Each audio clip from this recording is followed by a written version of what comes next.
Okay, ready? Here we are in chapter 10, The Wind in the Willows. The Further Adventures of Toad. Now remember, he's just dressed as a washerwoman and escaped from jail because he stole somebody's car and was driving too fast, crashed the car and sassed the policeman. Got thrown in jail. He escaped dressed as a washerwoman. But he forgot his money behind in jail. So he jumped on a train and jumped off because the police were after him, and he had to spend the night in the woods. Okay, so where we left him is he just fell asleep. The Further Adventures of Toad. The front door of the hollow tree faced eastwards, so Toad was called at an early hour, partly by the bright sunlight streaming in on him, partly by the exceeding coldness of his toes, which made him dream that he was at home in bed, in his own handsome room, with the Tudor window on a cold winter's night, and his bedclothes had got up, grumbling and protesting they couldn't stand the cold any more, and had run downstairs to the kitchen fire to warm themselves, and he had followed on bare feet along miles and miles of icy stone-paved passages, arguing and beseeching them to be reasonable. He would probably have been aroused much earlier had he not slept for some weeks on straw over stone flags and almost forgotten the friendly feeling of thick blankets pulled well up around his chin. Sitting up, he rubbed his eyes first and his complaining toes next, wondered for a moment where he was, looking round for a familiar stone wall and little barred window. Then, with a leap of the heart, remembered everything, his escape, his flight, his pursuit, remembered, and first and best of all, that he was free. Free! The word and the thought alone were worth 50 blankets. He was warm from end to end as he thought of the jolly world outside, waiting eagerly for him to make his triumphal entrance, ready to serve him and play up to him, anxious to help him and to keep him company, as it always had been in days of old before misfortune fell on him. He shook himself and combed the dry leaves out of his hair with his fingers, and his toilet complete, marched forward into the comfortable morning sun, cold but confident, hungry but hopeful, all nervous terrors of yesterday dispelled by rest and sleep and frank and heartening sunshine. He had the world all to himself. That early summer morning, the dewy woodland as he threaded it was solitary and still. The green fields that succeeded the trees were his own to do as he liked with. The road itself, when he reached it in that loneliness that was everywhere, seemed, like a stray dog, to be looking anxiously for company. Toad, however, was looking for something that could talk and tell him clearly which way he ought to go. It is all very well when you have a light heart and a clear conscience, and money in your pocket, and nobody scouring the country for you to drag you off to prison again, to follow where the road beckons and points, not caring whither. The practical Toad cared very much indeed, and he could have kicked the road for its helpless silence when every minute was of importance to him. The reserved rustic road was presently joined by a shy little brother in the shape of a canal, which took its hand and ambled along by its side in perfect confidence, but with the same tongue-tied, uncommunicative attitude toward strangers. "Bother them," said the Toad to himself. "But anyhow, one thing's clear, they must be going from somewhere and going to somewhere. You can't get over that, Toad, my boy." So he marched on patiently by the water's edge. Round a bend in the canal came plodding a solitary horse, stooping forward as if in anxious thought.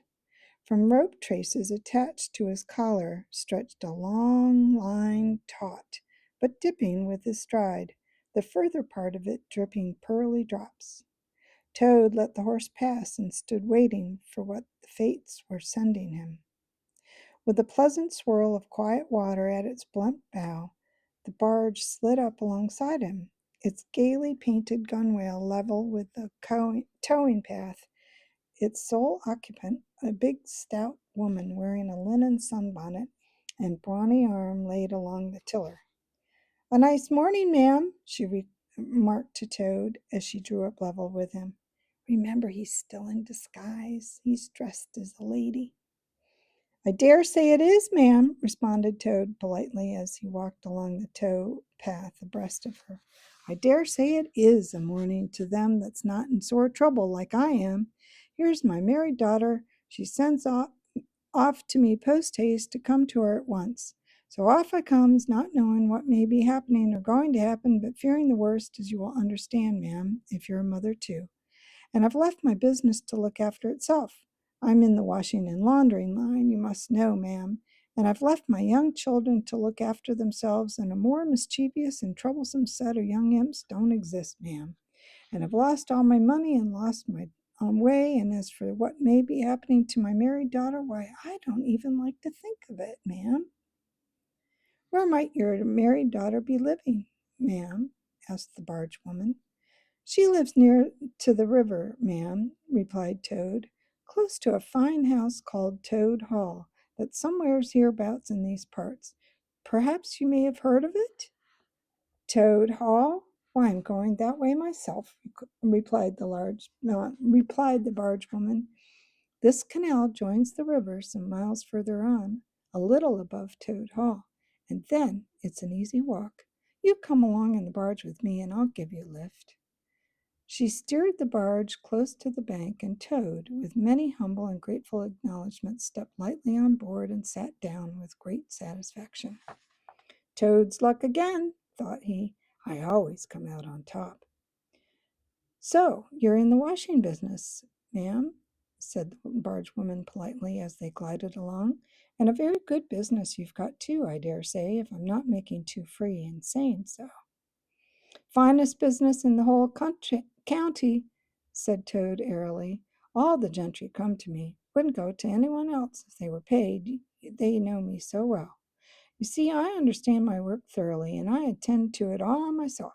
Washing, ironing, clear starching, making up gents' fine shirts for evening wear, everything is done under my own eyes." "But surely you don't do all that work yourself, ma'am?" asked the barge woman respectfully. "Oh, I have girls," said Toad lightly. 20 girls or thereabouts, always at work. But you know what girls are, ma'am. Nasty little hussies. That's what I call them." "So do I too," said the barge woman with great heartiness.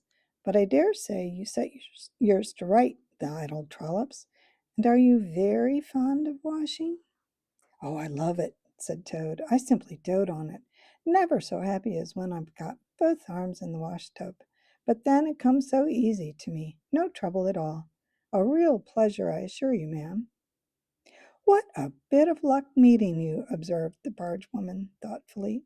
"A regular piece of good fortune for both of us." "Why, what do you mean?" asked the Toad nervously. "Well, now, look at me," replied the barge woman. "I like washing too, just the same as you do, and for that matter, whether I like it or not, I have got to do all my own, naturally, moving about as I do. Now my husband, he's such a fellow for shirking his work and leaving the barge to me that never a moment do I get for seeing to my own affairs. By rights he ought to be here now, either steering or attending to the horse, though luckily the horse has sense enough to attend to himself.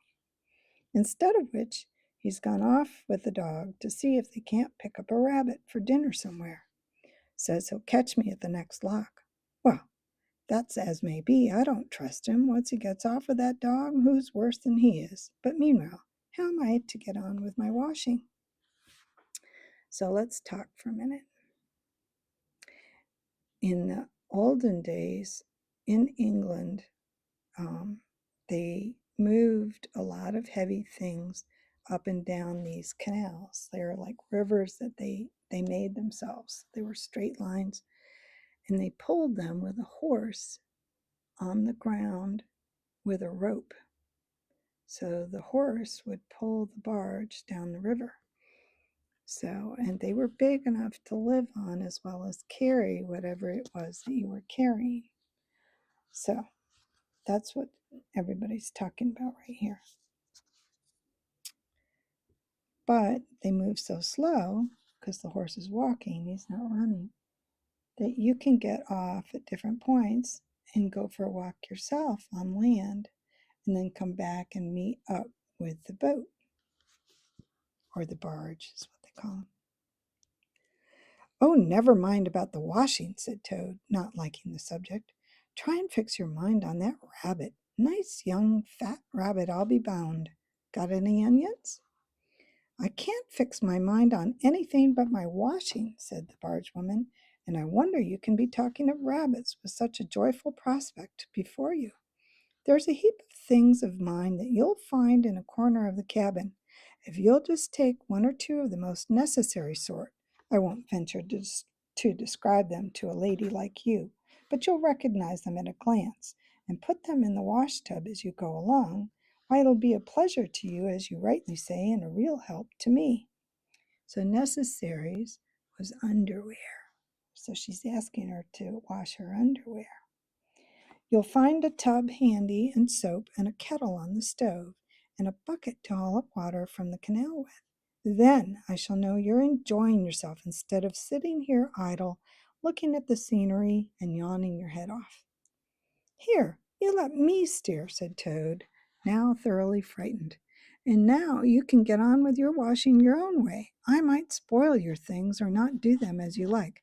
I'm more used to gentlemen's things myself. It's my special line. Let you steer, replied the barge woman, laughing. It takes some practice to steer a barge properly. Besides, it's dull work, and I want you to be happy.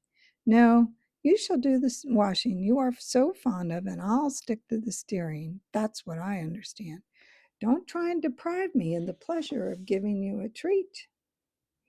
Toad was fairly cornered. He looked for escape this way and that, saw that he was too far from the bank for a flying leap, and sullenly resigned himself to his fate. Well, if it comes to that, he thought in desperation, I suppose any fool can wash. He fetched tub and soap and other necessities from the cabin, selected a few garments at random, tried to recollect what he had seen in casual glances through laundry windows, and set to. A long half-hour passed, and every minute of it saw Toad getting crosser and crosser. Nothing that he could do to the things seemed to please them or do them good. He tried coaxing, he tried slapping, he tried punching. They smiled back at him out of the tub, unconverted, happy in their original sin, meaning he can't get them clean, they're still dirty. Once or twice he looked nervously over his shoulder at the barge woman, but she appeared to be gazing out in front of her, absorbed in her steering. His back ached badly, and he noticed with dismay that his paws were beginning to get all crinkly. Now Toad was very proud of his paws. He muttered under his breath words that should never pass the lips of either washerwoman or Toad, and lost the soap for the 50th time. A burst of laughter made him straighten himself and look round. The barge woman was leaning back and laughing unrestrainedly till the tears ran down her cheeks.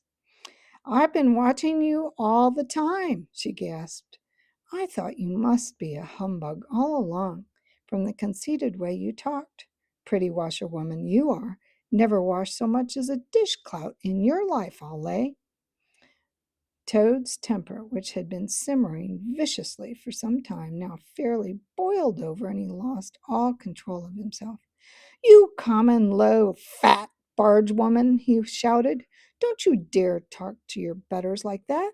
Washerwoman, indeed, I would have you know that I am a toad, a very well-known, respected, distinguished toad. I may be under a bit of a cloud at the present, but I will not be laughed at by a barge woman." The woman moved nearer to him and peered under his bonnet keenly and closely. "Why, so you are," she cried. "Well, I never! A horrid, nasty, crawly toad, and in my nice, clean barge, too! Now that is a thing I will not have." She relinquished the tiller for a moment. One big mottled arm shot out and caught Toad by a foreleg, while the other gripped him fast by hind leg. Then the world turned suddenly upside down. The barge seemed to flit lightly across the sky. The wind whistled in his ears, and Toad found himself flying through the air, revolving rapidly as he went. The water, when he reached it eventually with a loud splash, proved quite cold enough for his taste, though the chill was not sufficient to quell his proud spirit or shake the heat of his furious temper. He rose to the surface spluttering, and when he had wiped the duckweed out of his eyes, the first thing he saw was the fat barge woman looking at him over the stern of the retreating barge and laughing, and he vowed as he coughed and choked to be even with her. So we have a picture, just a minute.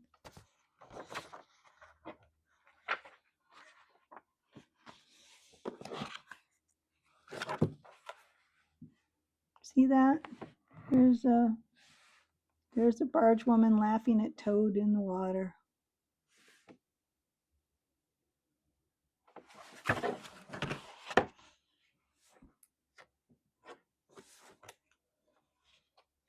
He's okay. Let's see now. Let's get this so you can hear me. He struck out for the shore, but the cotton gown greatly impeded his efforts, and when at length he touched land, he found himself hard to climb up the steep bank unassisted. Remember, he's got that dress on. He had to take a minute or two's rest to recover his breath. Then, gathering his wet skirts well over his arm, he started to run after the barge as fast as his legs could carry him, wild with indignation, thirsting for revenge. The barge woman was still laughing when he drew up level with her. "Put yourself through your mango, washerwoman," she called out, "and iron your face and crimp it, and you'll pass for a quite decent-looking toad." Toad never paused to reply. Solid revenge was what he wanted, not cheap, windy verbal triumphs, though he had a thing or two in his mind that he would have liked to say. He saw what he wanted ahead of him. Running swiftly on, he overtook the horse, unfastened the tow rope, and cast off, jumped lightly on the horse's back, and urged it to a full gallop by kicking it vigorously on the sides. He steered for the open country, abandoning the towpath and swinging his steed down a rutty lane. Once he looked back and saw that the barge woman had run aground on the other side of the canal, and the barge woman was gesticulating wildly and shouting, "Stop! Stop! Stop!" "I've heard that before," said Toad, laughing as he continued to spur his steed onwards in its wild career.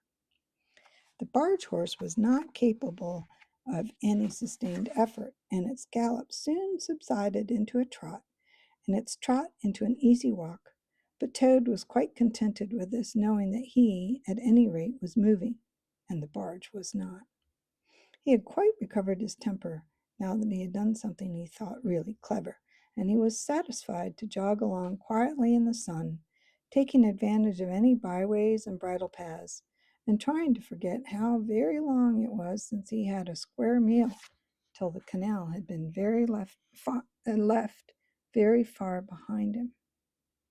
He had traveled some miles, his horse and he was feeling drowsy in the hot sunshine, when the horse stopped, lowered its head, and began to nibble the grass.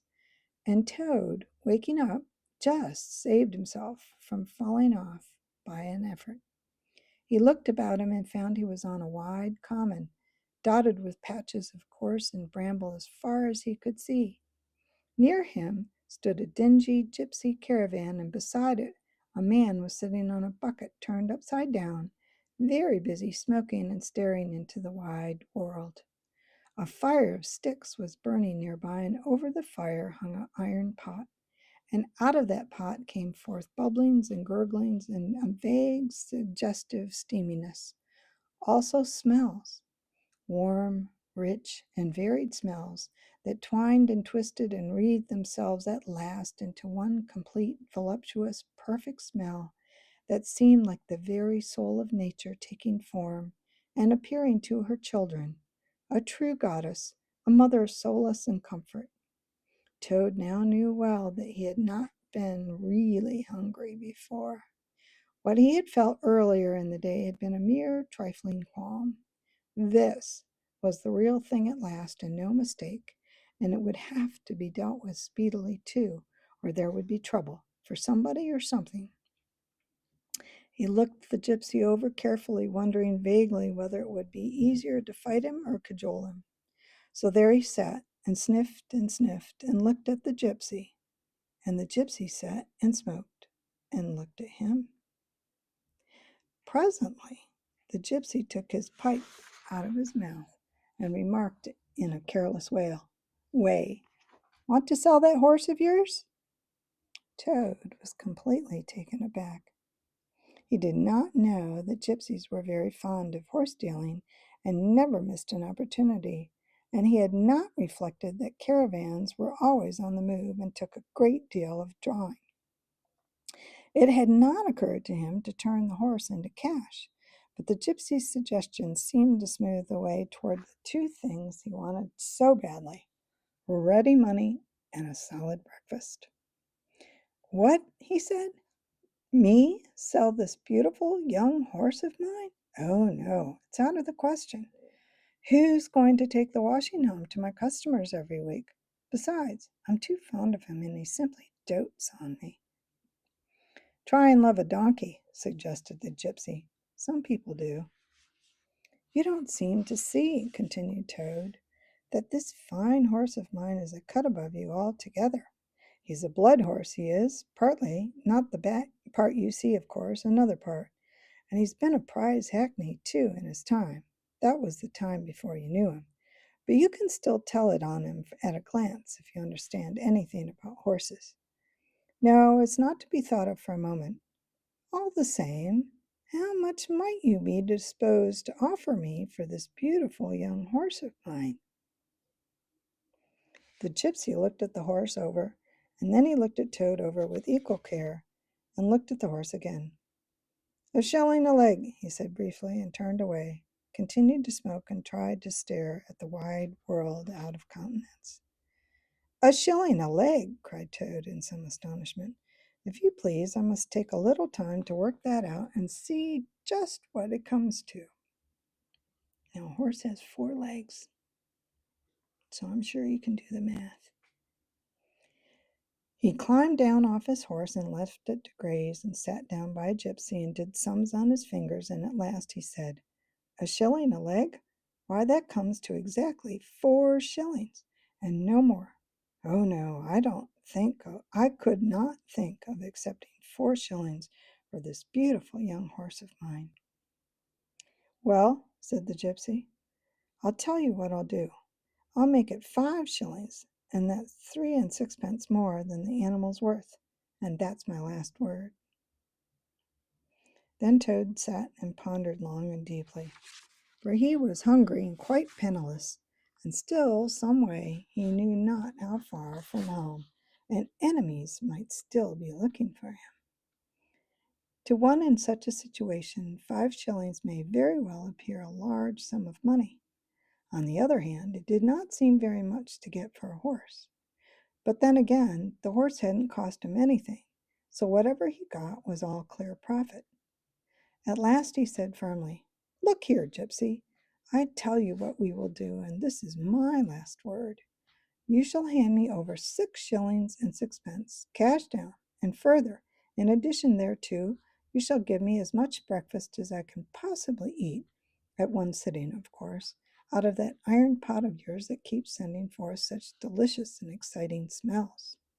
In return, I will make over to you my spirited young horse, with all the beautiful harness and trappings that are on him freely thrown in. If that's not good enough for you, say so, and I'll be getting on. I know a man near here who's wanted this horse of mine for years." The gypsy grumbled frightfully and declared if he did a few more deals of that sort, he'd be ruined.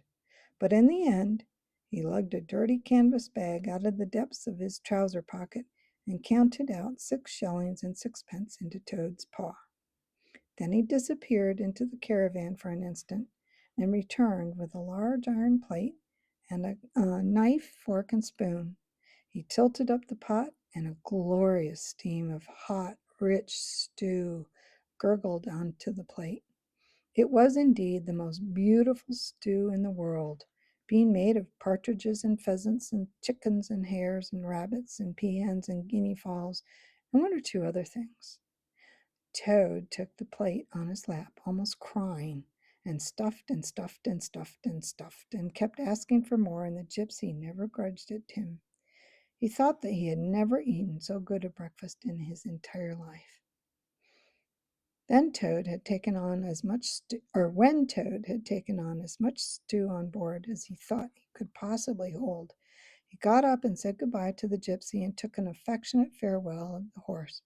And the gypsy, who knew the riverside well, gave him directions which way to go, and he set forth on his travels again in the best possible spirits. He was indeed a very different Toad from the animal of an hour ago. He had money in his pocket once more. He was nearing home and friends and safety, and most and best of all, he had had a substantial meal, hot and nourishing, and felt big and strong and careless and self-confident. As he tramped along gaily, he thought of his adventures, escapes, and how when things seemed at their worst, he had always managed to find a way out, and his pride and conceit began to swell within him. "Ho, ho," he said to himself as he marched along with his chin in the air. "What a clever Toad I am! There is surely no animal equal to me for cleverness in the whole world. My enemies shut me up in prison, encircled by sentries, watched night and day by warders. I walk through them all by sheer ability coupled with courage. They pursue me with engines and policemen and revolvers. I snap my fingers at them and vanish, laughing into space. I am, unfortunately, thrown into the canal by a woman, fat of body and very evil-minded. What of it? I swim ashore, I seize her horse, I ride off in triumph, and I sell the horse for a whole pocket full of money and an excellent breakfast. Ho, ho! I am the Toad, the handsome, the popular, the successful Toad." He got so puffed up with conceit that he made up a song as he walked in praise of himself, and sang it at the top of his voice, though there was no one to hear it but him. It was perhaps the most conceited song that any animal had ever composed. I will read it to you. "The world has held great heroes, as history books have showed, but never a name that go down to fame compared to that of Toad. The clever men at Oxford know that all there is to be knowed, but they none of them know 1/2 as much as intelligent Mr. Toad. The animals sat on the ark and cried, their tears in torrents flowed. Who was it said, 'There's land ahead,' encouraging Mr. Toad? The army all saluted as they marched along the road. Was it the king or Kitchener? No, it was Mr. Toad. The queen and all her ladies in waiting sat in the window and sewed. She cried, 'Look, who is that handsome man?' They answered, 'Mr. Toad.' There was a great deal more of the same sort, but too dreadfully conceited to be written down. These are some of his milder verses. He sang as he walked, and he walked as he sang, and got more inflated every minute, but his pride was shortly to have a severe fall. After some miles of country lanes, he reached the high road, and as he turned into it and glanced along its white length, he saw approaching him a speck that turned into a dot, and then into a blob, and then into something very familiar, and a double note of warning, only too well known, fell on his delighted ear. It's a car. This is something like, cried the excited Toad. This is real life again. This is once more the great world from which I have been missed so long. I will hail them, my brothers of the wheel, and pitch them a yarn of the sort that has been so successful hitherto, and they will give me a lift, and of course, and then I will talk to them some more, and perhaps, with luck, it may even end in my driving up to Toad Hall in a motor car. That will be one in the eye for Badger. He stepped confidently out into the road to hail the motor car, which came along at an easy pace, slowing down as it neared the lane, when suddenly he became very pale. His heart turned to water, his knees shook and yielded under him, and he doubled up and collapsed with a sickening pain in his interior. And well he might, the unhappy animal, for the approaching car was the very one that he had stolen out of the yard of the Red Lion Hotel on that fateful day when all his troubles began. And the people in it were the very same people he had sat and watched at luncheon in the coffee room. He sank down into a shabby, miserable heap in the road, murmuring to himself in his despair, "It's all up. It's all over now. Chains and policemen again. Prison again. Dry bread and water again. Oh, what a fool I have been. What did I want to go strutting about the country for, singing conceited songs and hailing people in broad day on a high road instead of hiding till nightfall and slipping home quietly by back ways? Oh, hapless Toad! Oh, ill-fated animal!" The terrible motor car drew slowly nearer and nearer, till at last he heard it stop just short of him. Two gentlemen got out and walked round the trembling heap of crumpled misery lying in the road, and one of them said, "Oh dear, this is very sad. Here is a poor old thing, a washerwoman apparently, who has fainted in the road. Perhaps she is overcome by the heat, poor creature, or possibly she has not had any food today. Let us lift her into the car and take her to the nearest village, where doubtless she has friends."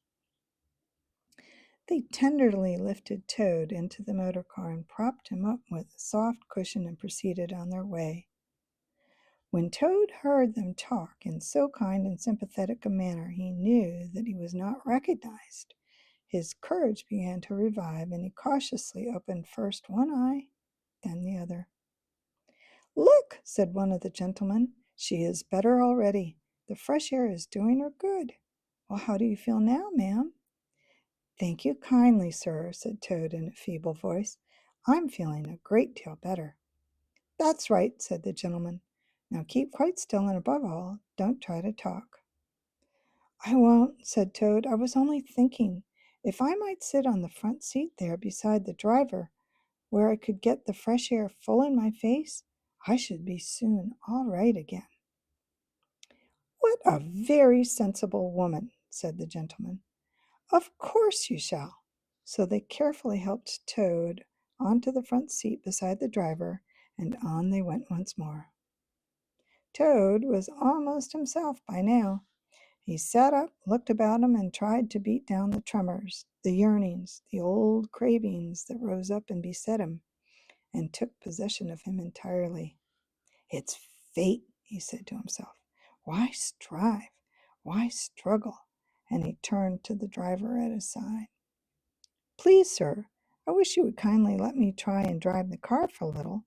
I've been watching you carefully, and it looks so easy and so interesting, and I should like to be able to tell my friends that once I had driven a motor car." The driver laughed at the proposal so heartily that the gentleman inquired what the matter was. When he heard, he said to Toad's delight, "Bravo, ma'am! I like your spirit. Let her have a try and look after her. She won't do any harm."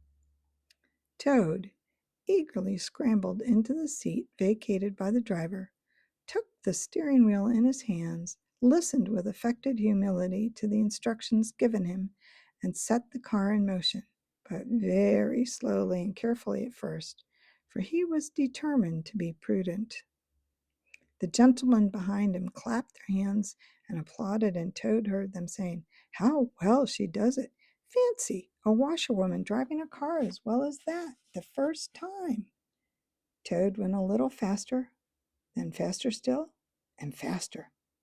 He heard the gentleman call out warningly, "Be careful, washerwoman!" and this annoyed him, and he began to lose his head. The driver tried to interfere, but he pinned him down in his seat with one elbow and put on full speed. The rush of air in his face, the hum of the engine, and the light jump of the car beneath him intoxicated his weak brain. "Washerwoman, indeed!" he shouted recklessly. "Ho, ho! I am the Toad, the motor car snatcher, the prison breaker, the Toad who always escapes.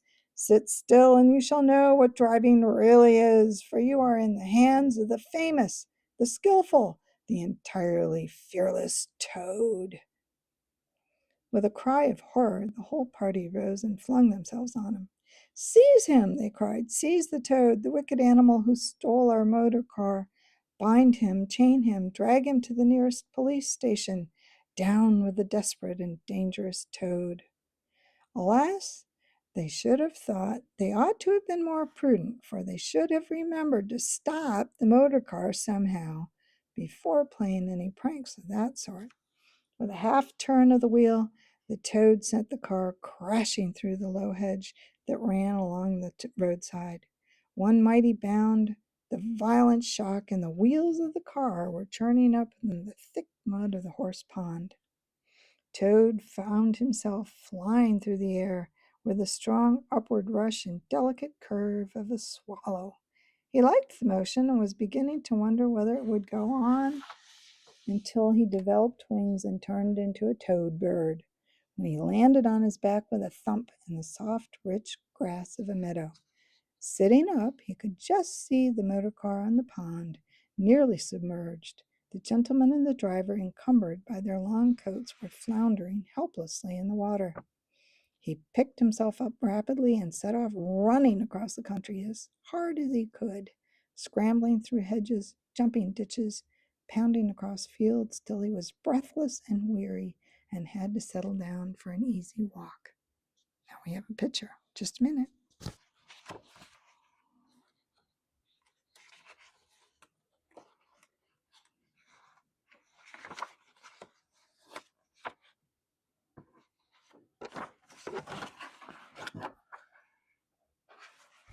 See the car in the pond?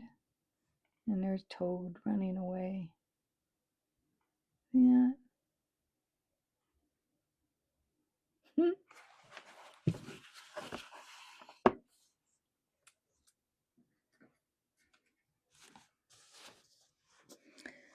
When he had recovered his breath somewhat and was able to think calmly, he began to giggle, and from giggling he took to laughing, and he laughed till he had to sit down under a hedge. "Ho, ho!" he cried in ecstasies of self-admiration. "Toad again! Toad as usual, comes out on top. Who was it that got them to give him a lift? Who managed to get up on the front seat for the sake of fresh air? Who persuaded them into letting him see if he could drive? Who landed them all in a horse pond? Who escaped, flying gaily and unscathed through the air, leaving the narrow-minded, grudging, timid excursionists in the mud where they should rightly be? Why, Toad, of course. Clever Toad, great Toad, good Toad." Then he burst into song again and chanted with uplifted voice. The motor car went boop, boop, boop as it raced along the road. Who was it steered it into a pond? Ingenious Mr. Toad. "Oh, how clever I am! How clever! How clever! How very clever!" A slight noise at a distance behind him made him turn his head and look. Oh, horror! Oh, misery! Oh, despair! About 2 fields off, a chauffeur in his leather gaiters and 2 large rural policemen were visible, running towards him as hard as they could go. Poor Toad sprang to his feet and pelted away again, his heart in his mouth. "Oh my!" he gasped as he panted along. "What an ass I am! What a conceited and heedless ass! Swaggering again, shouting and singing songs again. sitting still and gasping again. Oh my, oh my, oh my. He glanced back and saw to his dismay that they were gaining on him. On he ran desperately, but kept looking back and saw that they still gained steadily. He did his best, but he was a fat animal and his legs were short. And still they gained. He could hear them close behind him now. Ceasing to heed where he was going, he struggled on blindly and wildly, looking back over his shoulder at the now triumphant enemy, when suddenly the earth failed under his feet. He grasped at the air and splash! He found himself head over heels in deep water, rapid water, water that bore him along with a force he could not contend with, and he knew that in his blind panic he had run straight into the river. He rose to the surface and tried to grasp the weeds and the rushes that grew along the water's edge close under the bank, but the stream was so strong that it tore them out of his hands. Oh my, gasped poor Toad. If ever I steal a motor car again, if ever I sing another conceited song. Then suddenly he went and came up breathless and spluttering. Presently he saw that he was approaching a big dark hole in the bank, just above his head. As the stream bore him past, he reached up with a paw, caught hold of the edge, and held on. Then slowly and with difficulty he drew himself up out of the water, till at last he was able to rest his elbows on the edge of the hole. There he remained for some minutes, puffing and panting, for he was quite exhausted. As he sighed and blew and stared before him into the dark hole, some bright, small thing shone and twinkled in its depths, moving towards him. As it approached, a face grew up gradually around it, and it was a familiar face, brown and small with whiskers, grave and round with neat ears and silky hair. It was the water rat. There you go. So he's close to home.